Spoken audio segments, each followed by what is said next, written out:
Absolutely. I think following on from that as well, something that I think is deeply concerning about it, two things actually.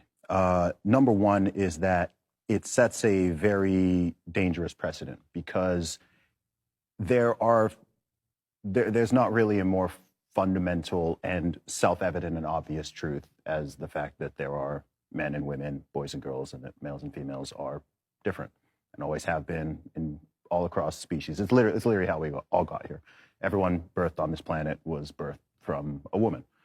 And if you can convince millions or billions of people that that is not the case, then you can convince them of anything, right? There are many, many things that would fall out from that.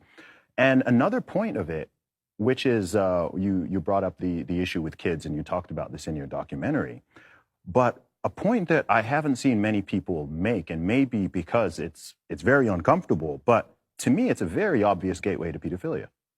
Because if people are advocating that an 8-year-old, a 10-year-old, a 12-year-old, whatever, can consent to a gender transition and something that will permanently alter them, perhaps render them infertile for the rest of their life, you're saying that you can make that decision at 12, then you are also crushing the argument against children not being able to consent to sexual activity. You don't let kids get tattoos.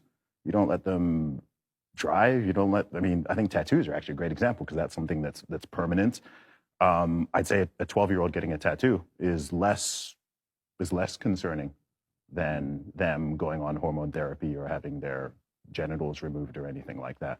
So I think it's a very, and especially knowing the history of the type of people who initially pushed this type of gender ideology and some of their methods and things that they did, to me it's like this is a very clear, you're opening a Pandora's, very, very dangerous Pandora's box here.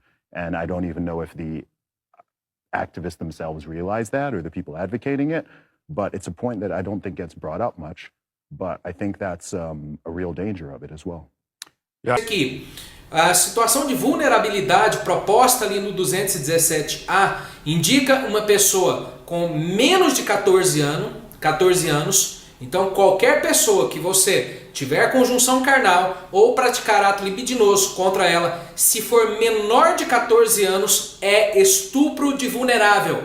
E a súmula 593 do STJ já falou que independe de consentimento. A pessoa tem 13 anos, 11 meses, 29 dias, é estupro de vulnerável, independente de consentimento ou qualquer outra história que você vier a contar. Essa é a primeira vulnerabilidade. A segunda é deficiência mental ou enfermidade. Então a pessoa está enferma ou tem deficiência mental a ponto de não poder oferecer resistência, é vulnerável independente da idade.